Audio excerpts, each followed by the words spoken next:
దివ్య ప్రియతమని కృపా విశేషం వలన యుగావతారుడైన మెహర్ బాబా వారి విస్తృత జీవిత చరిత్ర మెహర్ ప్రభు చరితము గత 12 ఏళ్లుగా చదువుకుంటూ ఉన్నాం. 12వ భాగం చివరిలో ఉన్నాం. అయితే గత వారం ముచ్చట్లు ఒక్కసారి గుర్తు చేసుకొని అప్పుడు ఈ వారం విషయంలోకి వెళదాం. బాబా ఇలా చెప్పారు, అసలు అవతార పురుషుడు రావడము ఎందుకు, ఏమిటి చేస్తాడైన వచ్చినప్పుడు? ప్రతి మానవుని హృదయంలోనూ ప్రేమ అనేది నశించిపోయినప్పుడు ఆ ప్రేమను తిరిగి ఆ హృదయాలలో నింపడానికై ఆయన వస్తాడు. మరి ఆయన ఎలా చేస్తాడది? మనం మామూలుగా మందు ఎక్కించాలంటే ఇంజెక్షన్ చేసుకుంటాం, మరి అలాగే చేయలేడు కదా ఆయన. ఆయన ఏం చేస్తాడంటే తన దర్శనం ద్వారా, తన స్పర్శ ద్వారా, తన ఆలింగనం ద్వారా, తన చేతి ప్రసాదము ద్వారా, తన కృపా దృష్టిని మన మీద ప్రసరించడం ద్వారా ఆ ప్రేమని మన హృదయాలలో నింపేస్తాడు ఆయన. సో అలాగూ దర్శన భాగ్యాలు, ప్రజా దర్శనాలు ఇవ్వడం అనేటువంటిది అవతార పురుషుని యొక్క రాకలో అతి ముఖ్యమైనటువంటి ఒక కార్యక్రమంగా బాబా జీవితంలో మనం గమనించవచ్చు. ముఖ్యంగా మనం ఇప్పుడు చదువుకున్నటువంటి ఈ సమయంలో ఈ కార్యక్రమాన్ని చాలా ముమ్మరంగా బాబా నిర్వహిస్తూ ఉన్నారు. గతంలో మనం పోయిన వారం, అంతకు ముందు వారం చదువుకున్నాం. సంగమనేర్ అనేటువంటి ఒక పట్టణంలో బాబా సహవాసం ఇచ్చారు 1000 మందికి. ఆ సంగమనేర్ గురించే ఇప్పుడు చదువుతూ మధ్యలో ఆగాం. మనం ఎక్కడ ఆగామంటే బాబాని స్వామన్ సబ్నిస్ అనేటువంటి ఒక ప్రముఖ బాబా ప్రేమికుడు, మనకి తోట ధనపతిరావు నాయుడు గారు అలా కాకినాడ, అలాగూ ఆ టౌన్కి ఆయన ప్రసిద్ధ బాబా ప్రేమికుడు. బాబాని ఆహ్వానించాడు. బాబా వెళ్ళారు. ఒక 4-5 వేల మంది వస్తారని ఆయన ఆశించాడు. ఎందుకని 18,000 టోటల్ జనాభా ఆ ఊరు. ఒక 5,000 వస్తారనుకుని ఆ టెంట్లు కుర్చీలు వేశాడు. 200 మంది వచ్చారు ఓపెనింగ్ లో. చాలా నిరుత్సాహపడ్డాడు పాపం ఇతను. ఇదేంటిది, ఈయన తీసుకొచ్చేసాము, తీరా ఇలా అయిపోయింది. 200 మంది అంటే మరి చాలా నిరాశగా ఉంటుంది కదా. సరే బాబా ఏం పర్వాలేదులే అని ప్రసాదం పంచేటువంటి పెద్ద పెద్ద గిన్నెల్లో పెట్టారు. ఒక బుట్టలో తట్టలో ఏమో అంచున వచ్చి కూర్చున్నారు డయాస్ మీద. ఇలా ఆయన కూర్చుని ఆ ప్రసాదం ముట్టుకునేటప్పటికి 1000 మీద జనం విరుచుకుపడడం మొదలైంది. పురుషులు, స్త్రీలు ఎలా వచ్చేస్తున్నారంటే ఒక పెద్ద ఊరేగింపుగా ముందుకు దూక్కుంటూ వచ్చేస్తారు చూడండి, అలా వచ్చేస్తున్నారు. వచ్చేస్తుంటే ఇతను హడిలిపోయాడు. ఈ వామన సబ్నీస్ అనేవాడు, ఇది నేను చేసిన ఏర్పాట్లు ఇవన్నీ అబాస్ అయిపోతాయేమో. ఒక పక్క బాబా ఈవేళ మహత్తు చేశాడు. ఎందుకని ఇంత చిన్న ఊరు మంది, ఈ ఊళ్ళో ఎంతమంది జనం నేను పిలవలేదు, ఎక్కడి నుంచి వచ్చి పడిపోతున్నారు వీళ్ళంతా అని ఆశ్చర్యపోతూ గట్టిగా మైక్ పట్టుకుని అతను అరుస్తూ ఉన్నాడు. చూడండి, దేవదేవుడు మెహర్ బాబా ఈవేళ మహత్తు చేశాడు. ఎక్కడి నుంచి వస్తున్నారు వీళ్ళంతా, ఎవరికి తెలియదే మన ఊళ్ళో పెద్దగా ఆయన గురించి. ఇక జనం వచ్చి పడిపోతూ ఉన్నారు. ఆడవాళ్ళు, పిల్లలు మీద నుంచి తొక్కుంటూ వెళ్ళిపోతున్నారు. స్టాంపీడ్ అంటాం మన, తొక్కిసలాట. ఇలాగ బాబా 2 చేతులతో ప్రసాదాలు పంచుతున్నారు. ఆయన చేతులు కనపట్టలే, అంత స్పీడ్గా పంచుతున్నారు. ఎందుకంటే ఈ జనం క్లియర్ చేద్దామని, కానీ అవటల్లా. ఇలాగూ పాపం పోలీసులు కూడా కొంతమంది వచ్చారు పరిగెత్తుకుని. వాళ్ళు వచ్చారు, వాళ్ళు అనౌన్స్మెంట్లు చేస్తున్నారు. ఎవరు కంట్రోల్ చేయలేకపోతున్నారు. ప్రేమికులు వీళ్ళు కూడా కంట్రోల్ చేయలేకపోతున్నారు. ఇంతలో ఒక యువతి, పెద్ద వయసు ఉండదు, 25 సంవత్సరాలు ఎంతో ఉంటుంది, పేద స్త్రీ. ఆవిడ ఈ జనాల్ని తోసుకుని ఎలాగైనా సరే ఆయన పాదాల మీద తలకాయ పెట్టాలని చీల్చుకుని వచ్చేసింది. జనాల మధ్య నుంచి వచ్చి బాబా పాదాల మీద తలకాయ పెట్టి సొమ్మసిలి పడిపోయింది ఆవిడ. ఎందుకని తాకిడి, ఆ తొక్కిడి, ఆవిడలో ఉన్నటువంటి ఆ ఉద్విగ్నత అంత గొప్పగా ఉందన్నమాట. పడిపోతే బాబా కాసేపు పట్టుకున్నారు ఆవిడ పాపం. అలాగా నీళ్లు తెప్పించారు, తాగించారు. అప్పుడు ఆ కార్యకర్తల్ని పిలిచి పక్కన రూములోకి తీసుకెళ్లి సపర్యలు చేసి మళ్ళీ తీసుకురమ్మన్నారు. మళ్ళీ తీసుకొచ్చారు. కొంచెం కోలుకుంది ఆవిడ. తన పక్కన కూర్చోబెట్టుకున్నారు బాబా. ప్రసాదం తన చేతితో ఇచ్చి నోరు చాపన్నారు. ఆ నోట్లో వేసి ఆయనే నోరు మూసి తిని అన్నారు. కాసేపటికి నెమ్మదించింది ఆవిడ. అప్పుడు ఈవిడ స్వయంగా సొంతంగా ఇంటికి వెళ్ళలేదు, మీరెవరో సాయం చెయ్యండి అన్నారు. అప్పుడు వాళ్ళు జాగ్రత్తగా ఉండి బయటికి పంపించారు. అంటే బాబా మరొక సందర్భంలో చెప్పారు, ఈ ప్రజాదర్శనాల సమయంలో ఆయన దివ్య ప్రేమ అనే ప్రవాహాన్ని విడుదల చేసేస్తాడు. ఆయన గేట్లు ఎత్తేస్తాడు. ఆయన సో కొంతమంది ఆ ప్రేమ తాకిడికి తట్టుకోలేరు. ఇప్పుడు మనం పూర్వం కాకినాడలో బాబాని దర్శించుకున్న వాళ్ళు ఒక్కసారి మనం కదిపితే వాళ్ళు చెప్తారు, ఎలా ఉందండి అంటే అది మాటల్లో చెప్పలేమండి అంటారు. అంటే వాళ్ళంతా ఆ ప్రేమ తాకిడికి గురైనటువంటి వాళ్ళు. మన రమణమూర్తి గారు, మన రజని వాళ్ళ నాన్నగారు కానీ, ఎన్వి సత్యనారాయణ గారు కానీ, క్షేపురం రాజా గారు కానీ, వైవి నరసింహారావు గారు కానీ, వీళ్ళు ఎవరిని అడగండి మీరు ఇదే చెప్తారు. అది చూసామంటే ఇక జీవితంలో మర్చిపోలేము. ఎందుకని ఆ ప్రేమ ఉధృతి ఆయన విడుదల చేస్తాడనమాట. దానికి ప్రభావితులు అయిపోతూ ఉండేవారు. సరే, జనం ఇంకా పెరిగిపోతూనే ఉన్నారు. ఏం చేయాలో అర్థం కాలేదు. ఇక నెమ్మదిగా బాబాని ఒక గదిలోకి తీసుకెళ్లిపోయారు పోలీసులు, ప్రేమికులు వచ్చి, వద్దు బాబా, మీకు ఏమైనా అయితే మేము చిన్నతనం మాకు ఈ ఊళ్ళో మేము కంట్రోల్ చేయలేకపోతున్నాము అని చెప్పి ఒక గదిలో పెట్టి ఒక్కొక్కరిని లోపలికి పంపించడం చేశారు. సాయంత్రం అయిపోయింది. 2 గంటలు అనుకుని వచ్చారు, 4 గంటలు అయిపోయింది ఇప్పటికే. సరే, సాయంత్రం ఇక నెమ్మదిగా బాబా బయలుదేరేశారు. వెనక డోరు తీసుకుని జనంలోంచి వెళ్ళలేరు. వెళుతూ ఉంటే ఇంతలో ఒక ఆయన వచ్చాడు.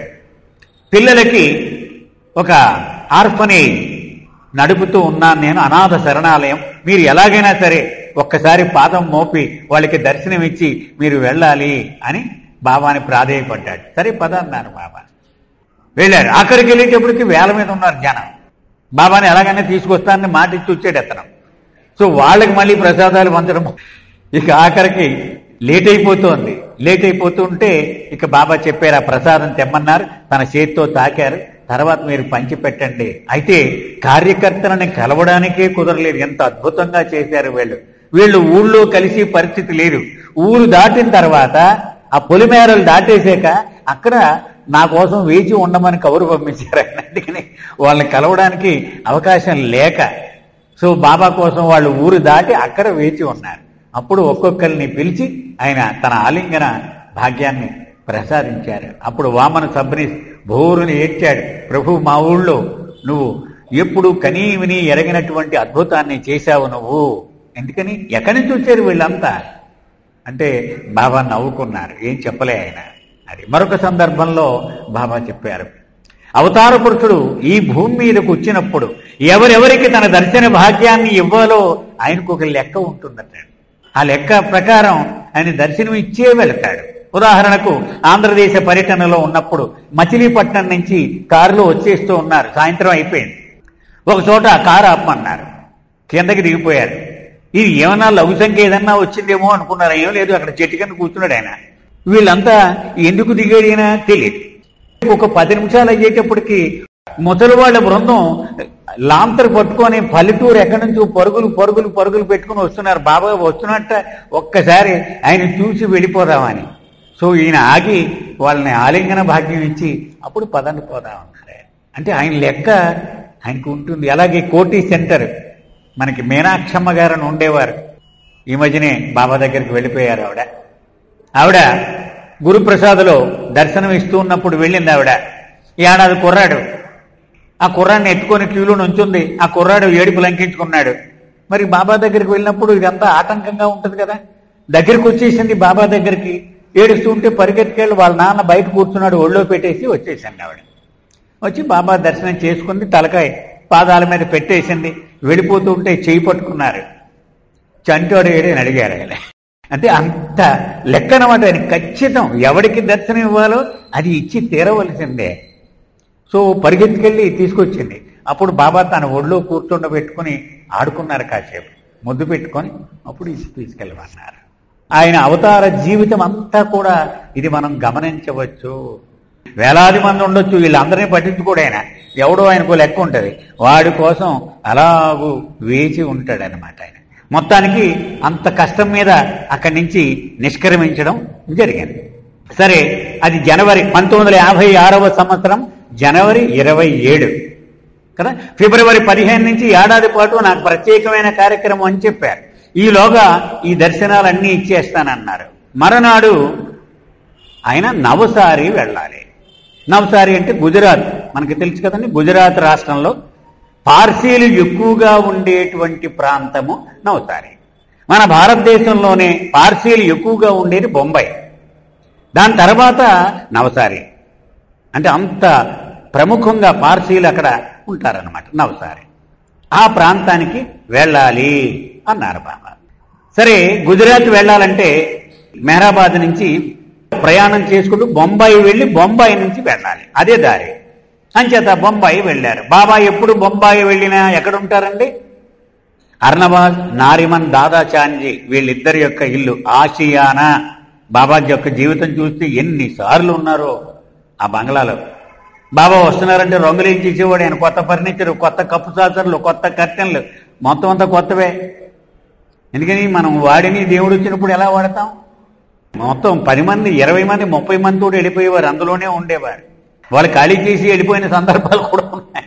ఎందుకని అంత చనువు అనమాట వాళ్ళ ఇంట్లోనే మకా ఉన్నారు బాబా. అక్కడ కూడా అనేక మంది ఆయన దర్శనానికి వచ్చారు. సరే, అక్కడి నుంచి బాబా మర్నాడు బాంబే సెంట్రల్ స్టేషన్కి వెళ్ళారు. అక్కడి నుంచి నవసారి బండి ఎక్కాలి ఉదయాన్నే. అక్కడ మొత్తం బొంబాయిలో ఉన్న ప్రేమికులు అందరూ వచ్చేసారు. ఆ స్టేషన్ కిటకిటలు ఆడిపోతుంది. కొంతమంది అయితే బాబాతో పాటుగా నవసారి వెళ్ళడానికి రిజర్వేషన్ చేయించుకున్నారు, ఇదే బండిలో, వేరే కోచ్లో. వాళ్ళు కూడా ఉన్నారు. కొంతమంది దర్శనం చేసుకుని వెళ్ళిపోయేవాళ్ళు, వీళ్ళు కూడా ఉన్నారు. బండి బయలుదేరింది. గబగబా ఒక యువకుడు పార్సీవాడే లోపలికి ఎక్కేశాడు.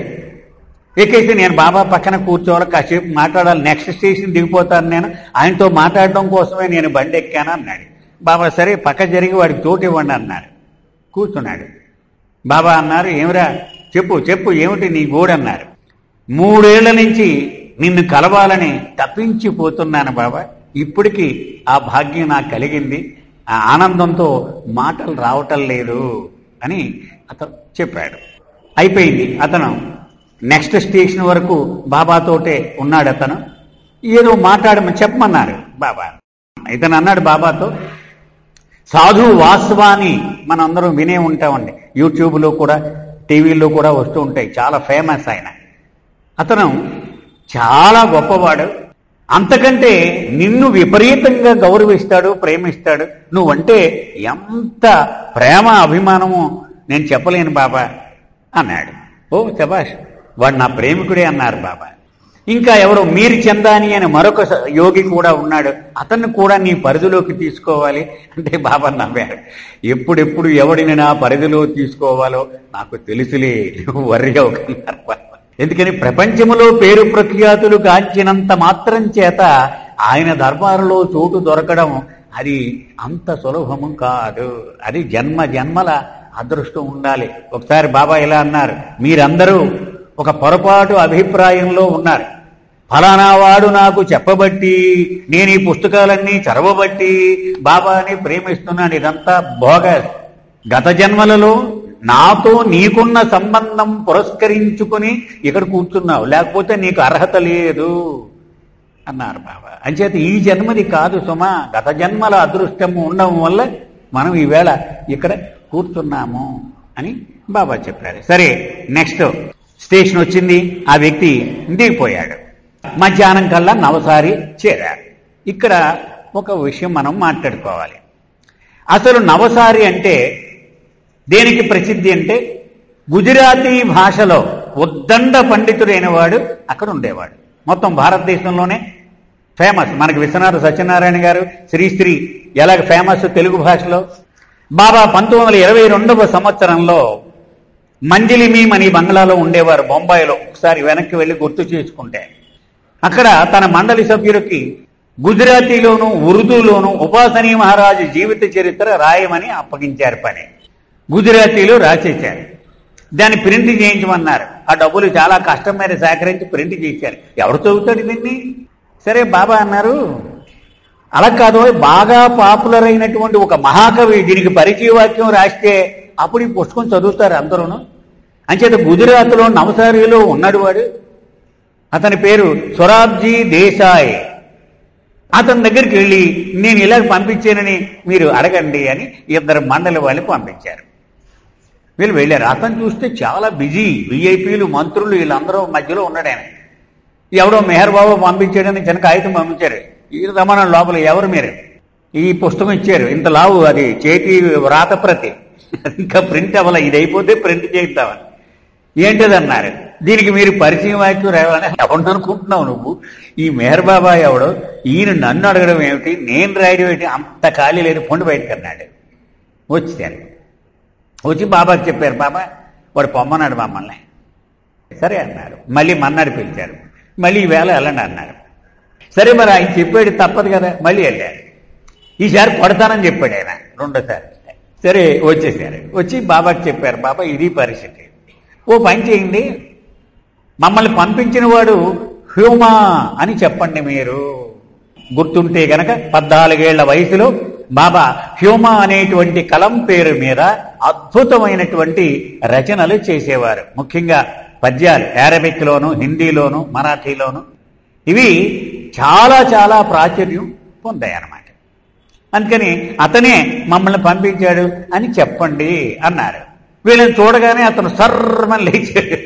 లేవగానే కంగారు పడకండి, మమ్మల్ని పంపించిన వాడు ఎవరో కాదు, హ్యూమా అని చెప్పారు. చెప్పగానే నిర్ఘాంతపోయాడు. నిర్ఘాంతపోయి వెళ్ళి పట్టుకున్నాడు. మరి ముందు ఎందుకు చెప్పలేదు దుర్మార్గులు మాట, నాకు ముందే చెప్పొచ్చు కదా, ఎంత తప్పు చేశారు మీరు అని చకచకా ఒక ఉత్తరం రాసి వీళ్ళకిచ్చాడు. ఇది మెహర్ బాబాకి ఇవ్వండి అని. అందులో ఏం రాశాడంటే, I'm a beggar at your door step. నీ గడప దగ్గర ఒక బిచ్చగాడి లాంటి వాడిని, నన్ను అభ్యర్థించవద్దు, ఆదేశించు, నువ్వేమి చెబితే అది చేయడానికి నేను రెడీ అన్నాడు. అంత నచ్చే అనమాట అతనికి. అతను చెప్పేటట్టు వీళ్ళతో ఒక వీక్లీ ఉండేది, పూనా నుంచి విడుదలయ్యేది, దానిలో పడుతూ ఉండేవట. అవి చదివి ఆ పేపరు పబ్లిషర్స్ని అడిగాడు, ఈ ఎవరైనా నాకు మాట్లాడాలి అర్జెంట్, కానీ మాకు తెలియదు, ఏవో పోస్టులు వస్తున్నాయి, మేము ప్రింట్ చేస్తున్నాం అంతే, మాకు తెలియదు అన్నారు వాళ్ళు. అప్పటి నుంచి వెతుకుతున్నాను, ఇప్పుడు దొరికాడు ఆయన నాకు అని. అతను తర్వాత బాబా దర్శనానికి రావడం, బాబా దర్శనంతో మొత్తం అతను జీవితమే మారిపోవడము, అతని ఆహ్వానం మేరకు అతని ఇంటికి రావడము, ఇదంతా జరిగింది. తర్వాత చనిపోయాడు అతను. 18 ఏళ్ళు అయిపోయింది. 18 ఏళ్ల తర్వాత మళ్ళీ బాబా నవసారి వస్తున్నారు. అక్కడ అతని కుటుంబీకులే, బహుశా అతని కొడుకో మనవడో తెలియదు మనకి, దంపతులు పెద్ద బంగళా కట్టుకొని మెహర్ కాటేజ్ అని పేరు పెట్టి బాబాకి ఆహ్వానం పంపించారు. అయ్యా, నీ పాద స్పర్శతో పునీతం చేయవలసింది మా బంగళాని అని వాళ్ళ ఆహ్వానాన్ని పురస్కరించుకుని ఆ కుటుంబంతో ఆయనకు ఉన్నటువంటి సాన్నిహిత్యము రీత్యా వచ్చారు బాబా. సరే, ఇదిలా ఉంచండి. ఒక పార్సీ పండితులు బృందం ఉంది, ఒక ఆర్మీ జనరల్ ఉండేవాడు. అతను బద్ద వ్యతిరేకి బాబా అంటే మెహరా మేనమామ కొల్లరి ఇరానీ అతను కాదు, ఇతను ఇంకొకడు. ఇతను ఆ నవసారిలో ఉన్న పార్సీలను అందరినీ రెచ్చగొట్టాడు. మనం ఎలాగైనా సరే మెహర్ బాబా వస్తున్నట్టు ఒక్క పార్సీవాడిని అనలేకుండా మనం ఇక్కడంతా బహిష్కరించేయాలి అని అందరు పార్సీల దగ్గరికి వెళ్ళి చెప్తున్నాడు. ఏది ముందుకు వెళ్ళిపోయాడు, వారం రోజుల ముందు ఇదే పని. మెహర్ బాబా వస్తున్నాడు, నేనే జొరాస్తున్నా చెప్తున్నాడు. ఎంత ద్రోహం ఇది, దైవ ద్రోహం, మనం మాత్రం బహిష్కరించేద్దాం అని చెప్పాడు. డాక్టర్ భరూచా, మన పేరు వినే ఉంటాం, కొంతమంది చూసుంటారు కూడా. డాక్టర్ భరూచా అని నవసారి వాడే. అతని తల్లి దగ్గరికి కూడా వీళ్ళు వెళ్ళారు. వెళ్ళి, మీ కుర్రాడు, మీ కొడుకు ఈ మెహర్ బాబా పిచ్చి ఉన్నవాడికి, నువ్వు మాత్రం ఎటువంటి పరిస్థితుల్లో ఇంట్లోకి రానే ఒక మెహర్ బాబా వస్తే మొహం మీదే తలిపైతే అని చెప్పారు. ఆవిడ మరి వాళ్ళంతా పెద్దవాళ్ళు, సమాజంలో పలుకుబడి ఉన్నవాళ్ళు, అందుకని అలాగే తప్పకుండా నేను చెప్తానని కొడుకు చెప్పేసింది. నువ్వు వెళ్తే వెళ్ళి, ఆయన్ని ఇంటికి తీసుకొస్తానంటే మాత్రం కుదరదు, ముందే చెప్తున్నాను నేను అని చెప్పేసింది. ఇతను పాపం తల పట్టుకుంది, ఇదేంటిది, ఆయన రాక ఇన్ని సంవత్సరాల తర్వాత వస్తూ ఉంటే ఇక్కడేమో ఆయన వస్తానంటే నేను రావద్దనాలా అని మదన పడిపోతున్నాడు. బాబా వచ్చారు, ఊళ్ళో దిగారు. వీళ్ళందరూ కూడా కార్యకర్తలు చాలా దిగులుగా ఉన్నారు. ఏమిటి అబాస్ అయిపోయేలా ఉంది ఇదంతా, ఏమైపోద్దో, ఆయన పిలిచేసాం, ఆయన ఆహ్వానించేసాం, వచ్చేస్తున్నాడు ఆయన, మనకి ఎవరికన్నా బెంగే ఉంటుంది కదా. అయినప్పటికీ 100ల మీద స్టేషన్లో జనం వచ్చేశారు. కారణం ఏమిటట, వీళ్ళు వారం రోజులుగా చేసిన దుష్ప్రచారం వల్ల అసలు ఈయన ఎవడో చూడాలి మనం అనేటువంటి జిజ్ఞాస అందరిలోనూ ఏర్పడిందట. ఏ స్థితిలో వీళ్ళు పాపులర్ చేసేసారంటే, అసలు మెహర్ బాబా వస్తున్నాడనే వార్త తెలియని కుర్రాడే లేడట ఊళ్ళో, అంత పాపులర్ చేసేసారు.